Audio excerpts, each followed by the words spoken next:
Hello and welcome to Thaiger Bites. I'm Jay, and joining me from Phuket is Tim Newton. Hi, everybody else from Fortress Phuket.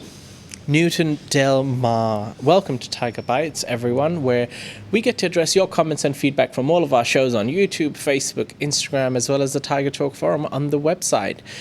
Tim, how are you doing? How's Phuket? Lovely day today. We've got light winds. This is sort of the bridging season when the monsoon goes from the southwest around to the northeast. So it's a very pleasant time of the year and the start of probably 4 excellent months of weather on the island and what Phuket's famous for. All right, let's get on with the questions from our viewers.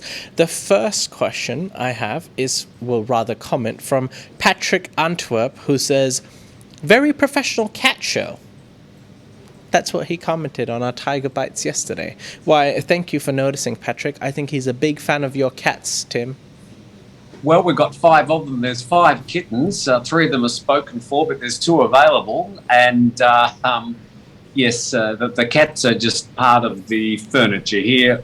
We did our very, very best to make sure the little cat Dina didn't get pregnant, but she did, so we've coped with it as best we can. And yep, 5 beautiful little kittens running around, 3 weeks old, and they'll be causing mayhem for the next few months.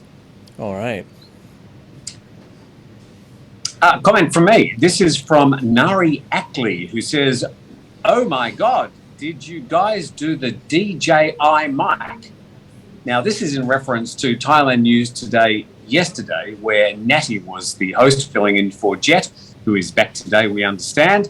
No, Natty was wearing a mic which is called where is it? I think it's called a Boya, B-O-Y-A. And she was wearing that particular mic, and I do the same when I'm doing Thailand Top Stories. So I think they're a poor man's DJI mic.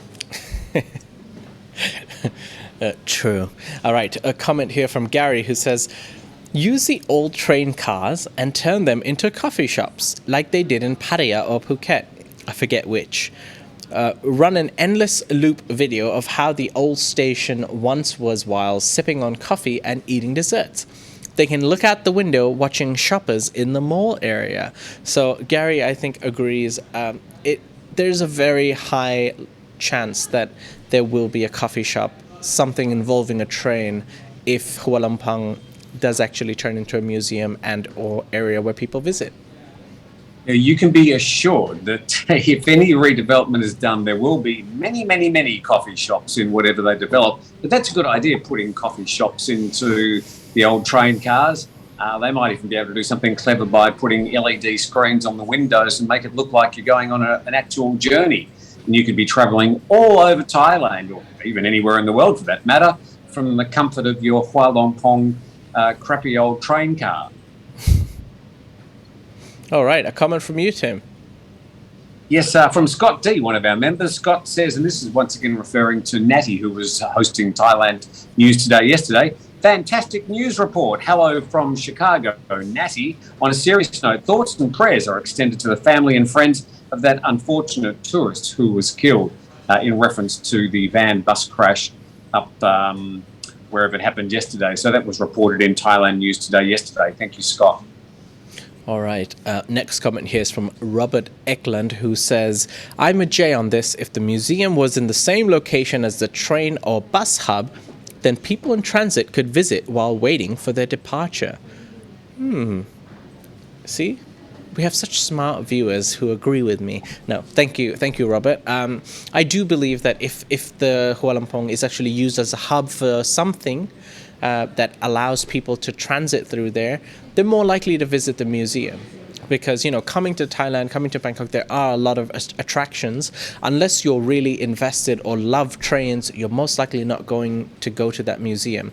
I love museums myself, but there's a lot of art and culture museums that I'd rather go to than that station. So perhaps to garner some attention, they could try to make it a hub for something. It's a very historic part of Bangkok, and you could spend a good day or so wandering around the areas around Chinatown and Kuala Lumpur. So, yeah, I'm pretty sure they're going to do something useful with it. Let's hope some good ideas come out of this think tank they're doing, I think on December the 14th. It's an online think tank they're running. Got a message here from Silence, who is anything but. He said, excellent presenter. Once again, talking about Natty. She's considerably better than anyone on CNN or Fox.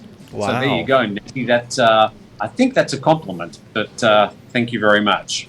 Right. Comment here from Somlak, who's a bit confused by you, Tim. Somlak says, bit confused about the comments about the smoke from burning off in rural areas. Is it the small Isan landholders, or is it the Haiso Bangkok Chinese Thai who own virtually all the Thai economy, including large areas of agricultural land? I think Somlak is talking regarding, we were talking about the air pollution, and I think you might have mentioned something, smoke coming from rural areas, from Isan or the northeast. Well, there was no confusion. We made it quite clear that the smoke is caused not so much by the farmers. I mean, they're directly involved, but it's all the multinational companies, the main one being CP Oil, who have contracts with most of these farmers to produce the grains and things at the lowest possible price, not giving them enough opportunity to spend money on the important agricultural machinery they should be using to turn all the waste after the crop is picked, to turn it back into the ground. So I think we made that quite clear. All right. One from Kim Jong-un.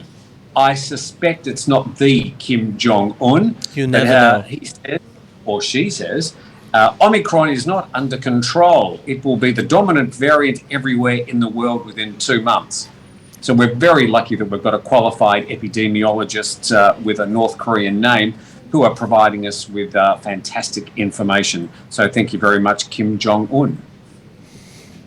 All right, I've got a question here from Brian, who says, I understand, Tim.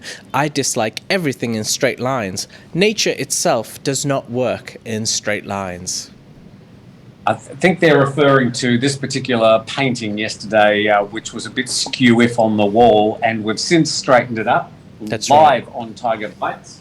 And yes, I mean, I don't really like my paintings out of kilter or off angle. In fact, I do tend to walk around people's houses and straighten their paintings. But I don't mind a bit of asymmetry in my design. This room is not really a particularly good example of that. This is a very old house, actually. It's about, very old. It's about 40 years old, and it's in an old, very established estate. And it's a great house to live in. It's quite cool during the day. We've got great big, thick concrete walls. So I like these old Thai homes. All right. Any last comments, Tim? Me. Oh, yes, I've got another one. How many have you got left? I've got one left. I've got 3. So the first one is from Oi Oi. If Thailand wants more tourists, get rid of mandatory hospitalisation for asymptomatic cases and let people self-isolate instead. Oi Oi is among a lot of people who think tourism's not really going to pick up in Thailand until a lot of the restrictions are removed. And he doesn't like the idea of mandatory hospitalisation. If people do get a positive result from a COVID test, let people self-isolate instead is probably a great idea. Sometimes it doesn't necessarily work in theory, especially if people are paid to come on a holiday and get thrown into a self-isolation process. They may be tempted to perhaps walk out occasionally. All right. I'll do another one. This is, I know it might be a friend or a relative of yours, Jay. They're called Jazzy J, who says, true, it's going to take a long time before tourism in Thailand can get anywhere near the numbers before this thing, if ever. However, I think Thailand may have increase in longer stay tourists and possibly foreigners making Thailand their home. So I think as you look at a lot of the changes that we've seen over the past 2 years, and I was in Phuket town this morning, and there were a lot of shops closed. And I'm thinking there has been, I mean, I don't want to use the word the Great Reset because that will trigger a whole lot of trolls, but there is definitely a reset with businesses closing down, people doing different things. And I think a lot of people will use the opportunity to perhaps move, change where they're living. They may not like the situation or the treatment of their own government regarding COVID, and they may want to go somewhere where COVID was fairly well controlled compared to other parts of the world, being Thailand. So will there be a lot of long-term residents coming to Thailand? I think Thailand could certainly market itself as that. At the moment, it doesn't make it particularly easy, but I think that's something we should be watching for the next few years.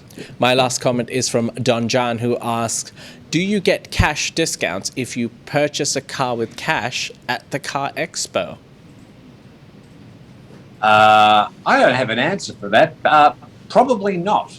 I mean, Thais aren't really good on that sort of bargaining department. When it comes to anything out of the markets, they tend to have a price, and that's the price it is. That includes rent. When you're buying property, it's usually fairly hard to bargain Thais down. I think with cars, they're on fairly slim margins anyway, and it won't make any difference how you actually pay for it. In fact, I think some of the car companies prefer people to buy on finance because they get a bit of a kickback from the finance company. So, I think the answer would probably be no, but I'm sure we'll get other people giving us their ideas on that. That's true. And I've got one last one. Do you know anything about that, Jay? In my experience, you're right, Tim. I agree with you in the terms that normally you don't get any incentives for paying full cash. However, in my recent experience purchasing a car, it depends on the car dealership as well, and it also helped. We were during post-pandemic times. We were still high in COVID infections. During that time, if you paid cash for your car, you might get a slight discount, but definitely not what you might get in Western countries, or perhaps where you're from, where you're asking, Don John. All right, so Robert New is my final comment, Jay, and he says, you and Jet, this is talking about Natty and Jet, okay, present a truly professional news presentation, unlike the two bozos shit show Thaiger bites. I loves the show. That's you and me. Is it? So you and me are bozos, but Jet What's and his Natty name? are cool. What's his name? Robert New. Robert New. Well, Robert, thanks for watching the show. He clearly watches us. He still watches us. That's great. So, yeah, haters make us We're famous. the bozos. Haters make us famous. Thanks, Robert. You made my day with that comment. Thank you. Appreciate it. All right. That's all. That's all the comments we have for today. Thank you, Tim, joining us all the way from Phuket. Thanks, Jay. Thanks, listeners. All right. And thank you to all the viewers for watching our show every day. Whether you love it or whether you hate it, we'll be back here tomorrow. Have a great day.